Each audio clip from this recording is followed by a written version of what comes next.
Guys, welcome to our YouTube channel. ಎಲ್ಲರೂ ಹೇಗಿದ್ದೀರಾ? ನಾನಂತೂ ಸೂಪರ್ ಆಗಿದ್ದೀನಿ. ನೀವು ಚೆನ್ನಾಗಿದ್ದೀರಾ ಅಂತ ಭಾವಿಸ್ತೀನಿ. ಇವತ್ತು ನಾನು ಬೆಳಗ್ಗೆನೇ ಲಾಗ್ ಸ್ಟಾರ್ಟ್ ಮಾಡಿದ್ದೀನಿ. ಯಾಕಪ್ಪ ಅಂತ ಅಂದರೆ ಊರಿಂದ ಅಪ್ಪ ಮತ್ತು ಆಂಟಿ ತಾತ 3 ಜನ ಬರ್ತಾ ಇದ್ದಾರೆ. ಅವರು ಯಾಕೆ ಬರ್ತಾ ಇದ್ದಾರೆ ಅಂದರೆ ಬಟ್ಟೆ ತೊಗೋಬೇಕಿತ್ತು. ಜಾತ್ರೆ, ನಮ್ಮ ಅಪ್ಪ ಅವ್ರ ಮನೆ ದೇವ್ರದ್ದು ಜಾತ್ರೆ. ಈಗ ಕೆಂಚಮ್ಮನ ಜಾತ್ರೆ ಅಂತ ಹೇಳ್ತಾರೆ. ನಮ್ಮೂರ ಸೈಡ್ ಇರೋರಿಗೆ ಆಲ್ಮೋಸ್ಟ್ ಗೊತ್ತಿರುತ್ತೆ. 2 ಊರಿನ ಜಾತ್ರೆ ಒಂದೇ ಸಲ ಸ್ಟಾರ್ಟ್ ಆಗಿದೆ. ಒಂದು ಉದ್ಗೂರು, ಇನ್ನೊಂದು ಗೌಡ್ನಕುಂಟೆ. ಆ ದೇವ್ರಿಗೆ ಬಟ್ಟೆ ತೊಗೊಬೇಕಿತ್ತು. ಹೆಣ್ಮಕ್ಳಿಗೂ ಮನೇಲಿ ಇರೋರೆಲ್ರಿಗೂ ಬಟ್ಟೆ ತೊಗೋಬೇಕು. ಅದಕ್ಕೋಸ್ಕರ ಬೆಂಗಳೂರಿಗೆ ಬರ್ತಾ ಇದ್ದಾರೆ. ಅವರು ಬರ್ತಾರೆ ಅಂತೇಳಿ ನಾನು ರೆಡಿಯಾಗಿದ್ದೀನಿ. ಇನ್ನೇನು ಬಟ್ಟೆ ಶಾಪಿಂಗಿಗೆ ಹೋಗಬೇಕು. ಬಂದ ತಕ್ಷಣ ತಿಂಡಿ ತಿಂದ್ಕೊಂಡು ಹೊರಡೋದೆ. ಅವ್ರು ಬರ್ತಾ ಇದ್ದಾರೆ ಅಂತ ಹೇಳಿ ಅವರಿಗೂ ಸ್ವಲ್ಪ ಚಿತ್ರಾನ್ನ ಮತ್ತು ಬೋಂಡ ಮಾಡಿದ್ದೀನಿ. ಬೆಳಿಗ್ಗೆ ತಿಂಡಿ ತಿಂದ್ಕೊಂಡು ಹೊರಡೋಣ. ಮತ್ತು ಅಲ್ಲಿ ಹೋಟೆಲ್ಸ್ ಏನಿರೋದಿಲ್ಲ. ನಾವು ಹೋಗ್ತಾ ಇರೋದು ಶ್ರೀರಾಮ್ಪುರಕ್ಕೆ. ಅಲ್ಲಿ ಹೋಟೆಲ್ಸ್ ಇರ್ತವೆ, ಬಟ್ ಅಲ್ಲಿ ಎಲ್ಲ ತಿಂಡಿ ತಿಂದ್ಕೊಂಡು ಇರೋಕ್ಕೆ ಟೈಮ್ ಇಲ್ಲ. ಒಂದೇ ಸಲ ಮನೆಗೆ ಬಂದು ತಿಂಡಿ ತಿಂದ್ಕೊಂಡು ಹೊರಡೋಣ ಅಂತೇಳಿ ಮನೆಯಲ್ಲೇ ರೆಡಿ ಮಾಡಿದ್ದೀನಿ. ಅಲ್ಲಿ ಯಾವ ಥರ ಹೋಗಿ ಯಾವ ಅಂಗಡಿಗೆ ಹೋಗ್ತೀವಿ, ಯಾವ ಥರ ಬಟ್ಟೆ ಶಾಪ್ ಮಾಡ್ತೀವಿ ಅನ್ನೋದನ್ನು ಈ ಲಾಗಲ್ಲಿ ಶೇರ್ ಮಾಡ್ಕೋತೀನಿ. ಬನ್ನಿ ಗೈಸ್. ಇನ್ನೇನು ಅವ್ರು ಬರೋ ಟೈಮ್ ಆಯಿತು. ಅದಕ್ಕೋಸ್ಕರ ಬಜ್ಜಿ ಮಾಡ್ತಾಯಿದ್ದೀನಿ. ಬಂದ ತಕ್ಷಣ ಬಿಸಿ ಬಿಸಿ ಬಜ್ಜಿ ಸರ್ವ್ ಮಾಡೋಣ ಅಂತ ಚಿತ್ರಾನ್ನ ಮಾಡಿ ಇಟ್ಕೊಂಡಿದ್ದೆ ಆಲ್ರೆಡಿನ. ಅವ್ರು ಬಂದ ತಕ್ಷಣ ಸ್ವಲ್ಪ ಚಿತ್ರಾನ್ನ ಬಜ್ಜಿ ಹಾಕ್ಕೊಟ್ರೆ ತಿಂದ್ಬಿಟ್ಟು ಹೊರಡೋಣ. ಮತ್ತು ಲೇಟ್ ಆಗುತ್ತೆ ಅಲ್ವಾ ಅಲ್ಲಿಗೆ ಹೋಗಿ ಬರೋದಕ್ಕೆ ಅಂತ ಹೇಳಿ ಬೇಗನೆ ಟಿಫನ್ ಮುಗಿಸ್ಕೊಂಡು ಹೊರಟ್ವಿ. ಬಸ್ಗೆ ಹೋಗೋಕ್ಕೆ ಲೇಟ್ ಆಗುತ್ತೆ. ಇನ್ನು ಬೆಂಗಳೂರು ಟ್ರಾಫಿಕ್ ಬಗ್ಗೆ ಗೊತ್ತಲ್ಲ ನಿಮಗೇ. ಅದಕ್ಕೋಸ್ಕರ ಮೆಟ್ರೋಗೆ ಹೋಗೋಣ ಅಂತ ಹೇಳಿ ಮೆಟ್ರೋ ಸ್ಟೇಷನಿಗೆ ಬಂದ್ವಿ. ಟ್ರೈನು ಇನ್ನೇನು 5 ಮಿನಿಟ್ಸ್ ಒನ್ಸ್ ಬರ್ತಾ ಇರ್ತವೆ. ಜಸ್ಟ್ ಹೋಗಿತ್ತು, ಇನ್ನೊಂದು ಬರಲಿ ಅಂತ ಹೇಳಿ ವೆಯ್ಟ್ ಮಾಡ್ತಾ ಇದ್ದೀವಿ. ಬಂತು ಮೆಟ್ರೋನು. ಹತ್ಕೊಂಡು ಇನ್ನೇನು ಓಡ್ತಾ ಇದ್ದೀವಿ ಶ್ರೀರಾಮ್ಪುರಕ್ಕೆ ಅಲ್ವಾ. ಒಂದು ಹಾಫ್ ಆನ್ ಅವರ್ಗೆ ರೀಚ್ ಆಗಿಬಿಡ್ತೀವಿ ಅಲ್ಲಿಗೆ. ಅಲ್ಲಿ ಶ್ರೀರಾಮ್ಪುರದಿಂದ ಮತ್ತೆ ಆಟೋ ಹಿಡ್ಕೊಂಡು ರಾಮಚಂದ್ರಪುರಕ್ಕೆ ಬಂದ್ವಿ. ಅಲ್ಲಿ ಅಂಗಡಿ ಅಂದರೆ ಲಾಸ್ಟ್ ಟೈಮ್ ಒಂದು ಸಲ ಬಂದಿದ್ದೆ ಇವು ಅಂಗಡಿಗೆ. ಅದಕ್ಕೋಸ್ಕರ ಇಲ್ಲೇ ಪ್ರೈಸೂ ಎಲ್ಲ ಅಫೋರ್ಡಬಲ್ ಇರುತ್ತೆ, ಒಳ್ಳೊಳ್ಳೆ ಕಲೆಕ್ಷನ್ಸ್ ಇರ್ತವೆ ಅಂತ ಹೇಳಿ ಇಲ್ಲಿಗೆ ಕರ್ಕೊಂಬಂದೆ ನಾನು. ಚೆನ್ನಾಗಿದ್ವು ಬಟ್ಟೆನೂ, ಸಖತ್ತಾಗಿದ್ವು. ಏನಂದರೆ ಸ್ವಲ್ಪ ದೂರ, ಇಲ್ಲಿಂದ ಎತ್ಕೊಂಡು ಹೋಗಬೇಕು. ಇನ್ನು ಚಿಕ್ಕಪೇಟೆಗೆ ಹೋದ್ರೂ ತೊಗೊಂಡೇ ಬರಬೇಕಲ್ವ. ಅದಕ್ಕೆ ಇಲ್ಲಿಗೆ ಬಂದ್ವಿ. ಸ್ಯಾರಿ ನೋಡಿ ಯಾವ ಥರ ಇದ್ದಾವೆ. ಚಿಕ್ಕ ಅಂಗಡಿ, ದೊಡ್ಡದೇನಲ್ಲ ಅಂಗಡಿ, ಚಿಕ್ಕದಾದ್ರೂ ಕಲೆಕ್ಷನ್ಸು ಇದ್ವು. ಮತ್ತು ಗೋಡನ್ಗೂ ಕರ್ಕೊಂಡು ಹೋಗ್ತಾರೆ ಅವರು. ಜಾಸ್ತಿ ಸ್ಯಾರೀಸ್ ಬೇಕು, ಜಾಸ್ತಿ ಬಟ್ಟೆ ಬೇಕು ಅಂತ ಹೇಳಿದರೆ ಗೋಡನ್ಗೂ ಕರ್ಕೊಂಡೋಗಿ ನಿಮ್ಗೆ ಯಾವ ಬೇಕು ಅಂತ ಹೇಳಿ ನಮ್ಮನ್ನೇ ಸೆಲೆಕ್ಟ್ ಮಾಡ್ಕೊಳಕ್ಕೆ ಬಿಡ್ತಾರೆ. ಅಂದರೆ ನಾವೇ ಹುಡಿಕೊಂಡು ತೊಗೊಬೇಕು. ಅವರೇನು ಒಂದೊಂದಾಗಿ ತೆಗೆದು ತೋರಿಸಲ್ಲ.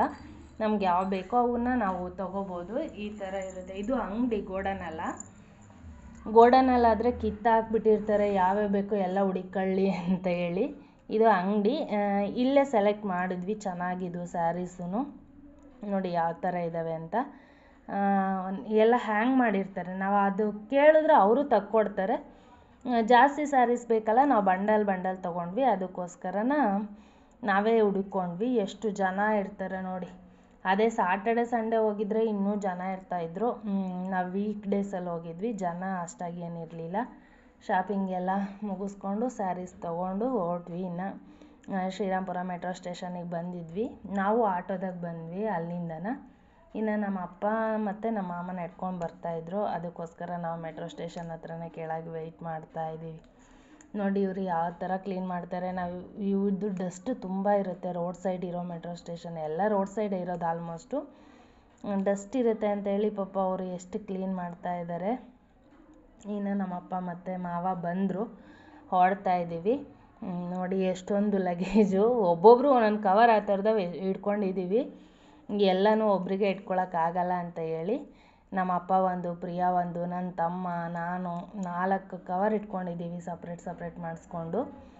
ಚೆನ್ನಾಗಿದ್ವು. ನಮ್ಮ ತಾತಗೆ ಹತ್ತಕ್ಕಾಗಲ್ಲ ಅಂತ ಹೇಳಿ ಎಲಿವೇಟ್ರ್ ಮೇಲೆ ಕರ್ಕೊಂಡು ಹೋಗ್ತಾ ಇದ್ದೀವಿ. ಆಮೇಲೆ ಮೇಲಕ್ಕೆ ಬಂದ್ವಿ. ಒಬ್ಬೊಬ್ಬ ಹತ್ತಕ್ಕಾಗಲ್ಲಮ್ಮ ಅನ್ನುತ್ತೆ ನಮ್ಮ ತಾತ. ಪರವಾಗಿಲ್ಲ, ರೀಚ್ ಆದ್ವಿ. ಚೆನ್ನಾಗಿ ಶಾಪಿಂಗ್ ಎಲ್ಲ ಆಯಿತು. ನಾವು ಮನೆಗೆ ಓಡ್ತಾ ಇದ್ದೀವಿ. ಮನೆಗೆ ಹೋಗೋದಕ್ಕೂ ಮೆಟ್ರೋ ಬಂತು. ಹತ್ಬಿಟ್ಟು ಮೆಟ್ರೋಗೆ ಮನೆಗೆ ರೀಚ್ ಆಗದೆ. ಶಾಪಿಂಗ್ ಮಾಡೋರಿಗೆ ಮದುವೆ ಮತ್ತು ಜಾತ್ರೆಗಳಿಗೆ ಶ್ರೀರಾಮ್ಪುರ ಬೆಸ್ಟ್ ಅಂತ ಹೇಳ್ತೀನಿ. ಶ್ರೀರಾಮ್ಪುರ ಅಥವಾ ರಾಮಚಂದ್ರಪುರ ಅಲ್ಲಿ ತೊಗೊಂಡಿದ್ದಲ್ಲದೆ ಮತ್ತೆ ಮನೆಗೆ ಬಂದು ನಮ್ಮ ಬಗ್ಲುಗುಂಟೆಲ್ಲೂ ಶಾಪಿಂಗಿಗೆ ಹೋಗಿದ್ವಿ. ಅಲ್ಲಿ ನೋಡಿ ಅಂಗಡಿಯವರು ರೇಟ್ ಕಡಿಮೆ ಮಾಡ್ಕೊಳ್ಳಲ್ಲ ಅಂತ ಹೇಳಿ ಅದನ್ನತ್ತೆ ಕುತ್ಕೊಂಡ್ಬಿಟ್ಟಿದ್ದಾರೆ ನಮ್ಮ ತಾತ ಅವರೆಲ್ಲನ. ಊರಲ್ಲಿ ಮಾತಾಡ್ತಾರಲ್ಲ ಹಂಗೆ, ಹಾಕು ಒಂದು ಟವಲ್ ಹಾಕು. ನಮ್ಮೂರಾಗಾದರೆ ಬಟ್ಟೆ ಮದುವೆ ಜವಳಿ ಏನಾರ ಮಾಡಿದರೆ ಬೆಡ್ಶೀಟ್ ಹಾಕಟ್ಟು ಕೊಡ್ತಾರೆ. ನಾವು ಇಷ್ಟೊಂದು ತಗೊಂಡ್ರು ನೀನು ಕೊಡೋದೇ ಇಲ್ಲ ಅಂತೇಳಿ ನಮ್ಮ ತಾತ ಅವ್ರ ಮೇಲೆ ಜಗಳಕ್ಕೆ ಹೋಗಿತ್ತು.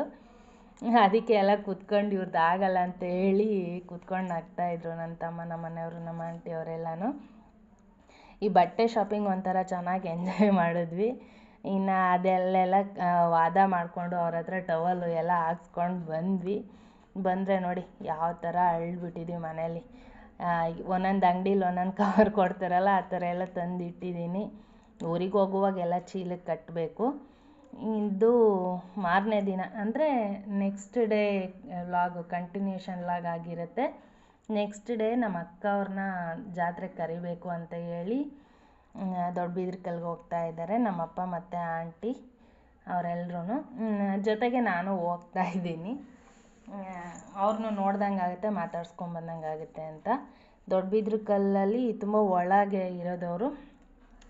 ರೋಡ್ ಕೂಡ ಕನ್ಫ್ಯೂಸ್ ಆಗುತ್ತೆ. ತುಂಬ ದಿನ ಆಗಿತ್ತು ಬಂದು, ನಾನು ಹೋಗಿರಲಿಲ್ಲ ಜಾಸ್ತಿ ದಿನದಿಂದನ. ಅದಕ್ಕೋಸ್ಕರ ರೋಡ್ ಕನ್ಫ್ಯೂಸ್ ಆಗಿಬಿಟ್ಟು ಬೇರೆ ರೋಡ್ಗೆ ಹೋಗಿದ್ವಿ. ಮತ್ತೆ ವಾಪಸ್ ಬಂದು ಅವ್ರ ಮನೆ ರೋಡಿಗೆ ಬಂದಿದ್ದೆ ಆಲ್ರೆಡಿ ಒಂದು 2 ಟೈಮ್ಸ್ ಬಂದಿದ್ದೆ. ಆದರೂ ಯಾವಾಗಲೂ ಓಡಾಡೋದಕ್ಕೂ ಯಾವಾಗಲೂ ಒಂದೊಂದು ಸಲ ಅಪರೂಪಕ್ಕೆ ಬರೋದಕ್ಕೂ ಡಿಫ್ರೆನ್ಸ್ ಇರುತ್ತೆ ಅಲ್ವಾ. ಇನ್ನೇನು ಮನೆ ಬಂತು, ಇದೇ ಮನೆ. ಹೋಗಿ ಮಕ್ಕಳೆಲ್ಲ, ನಮ್ಮ ಅಕ್ಕನ ಮಕ್ಕಳು ಇಬ್ಬರು ಇದ್ದರು. ತುಂಬ ಚೆನ್ನಾಗಿ ಆಟ ಆಡ್ತಾಯಿದ್ರು ಅವರು. ಅಂದರೆ ಅಭ್ಯಾಸ ಇರಬೇಕಲ್ಲ ಮಕ್ಕಳು ನಮ್ಮ ಹತ್ರ ಬರೋಕ್ಕೆ. ನಾವು ಹೋಗ್ತಾ ಬರ್ತಾಯಿದ್ರೆ ಅವರು ಬರ್ತಾಯಿರ್ತಾರೆ.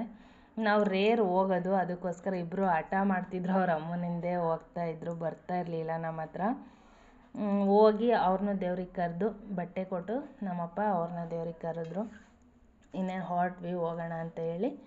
ನಮ್ಮ ಅಕ್ಕ ಅರ್ಶಿನ ಕುಂಕುಮ ತೊಗೊಳ್ಳಿ ಅಂತ ಹೇಳಿ ಅರ್ಶಿನ ಕುಂಕುಮ ಕೊಟ್ಟರು. ಇಸ್ಕೊಂಡು ಹೊರಡ್ತಾ ಇದ್ದೀವಿ. ಅಷ್ಟೊತ್ತಿಗೆ ಮಕ್ಕಳು ಸ್ವಲ್ಪ ಅಡ್ಜಸ್ಟ್ ಆದರು. ಹಂಗೆ ನಮಗೂ ಇವ್ರು ನಮ್ಮವರೇ ಇವರು ಅಂತ ಹೇಳಿ ಅನಿಸಿರ್ಬೋದು ಅವರಿಗೆ. ಈಗ ಸ್ವಲ್ಪ ಅಡ್ಜಸ್ಟ್ ಆದರು. ಅಲ್ಲಿಂದ ಹೊರಟು ದಾಸರಳ್ಳಿಗೆ ಬಂದ್ವಿ. ಅಂದರೆ ದಾಸರಳ್ಳಿಗೆ ಯಾಕೆ ಅಂದರೆ ನನಗೆ ಅಂತ ಅಲ್ಲಿ ಸ್ಯಾರಿ ತೊಗೊಳ್ಳಿಲ್ಲ, ಇಲ್ಲೇ ತೊಗೊತೀನಿ ಅಂತ ಹೇಳಿ ಬಂದೆ. ಚೆನ್ನಾಗೇ ಇದ್ವು, ಬಟ್ ಅಲ್ಲಿ ಬೇಡ ಅಂತೇಳಿ ನಾನು ತೊಗೊಂಡಿರಲಿಲ್ಲ. ದಾಸರಳ್ಳಿಗೆ ಹೋಗ್ತಾ ಇದ್ದೀವಿ ಬಟ್ಟೆ ತೊಗೊಳ್ಳೋಣ ಅಂತ ಹೇಳಿ. ಅಲ್ಲಿ ಬಟ್ಟೆ ತೊಗೊಂಡು ಇನ್ನೇನು ಮನೆಗೆ ಹೋಗೋದೇನೆ. ಚೆನ್ನಾಗಿತ್ತು, ಬಟ್ಟೆನೂ ಚೆನ್ನಾಗಿದ್ವು ಇಲ್ಲಿ ಸಾಕ್ಷಿ ಫ್ಯಾಷನ್ಸಲ್ಲಿ. ಅಲ್ಲಿ ಬಟ್ಟೆ ತೊಗೊಂಡ್ಬಿಟ್ಟು ಮನೆಗೆ ಬಂದ್ವಿ. ಈ ವಿಡಿಯೋ ಇಲ್ಲಿಗೆ ಎಂಡ್ ಮಾಡ್ತಾಯಿದ್ದೀನಿ. ನಿಮಗೆ ಈ ವಿಡಿಯೋ ಇಷ್ಟ ಆಗಿದ್ದರೆ ಲೈಕ್ ಮಾಡಿ, ಶೇರ್ ಮಾಡಿ, ಹಾಗೆ ಕಮೆಂಟ್ ಮಾಡಿ. ಯಾರಾದರೂ ಹೊಸ್ದಾಗಿ ನನ್ನ ವಿಡಿಯೋಸ್ ನೋಡ್ತಾಯಿದ್ರೆ ಸಬ್ಸ್ಕ್ರೈಬ್ ಮಾಡಿ. ಟೇಕ್ ಕೇರ್, ಬಾಯ್.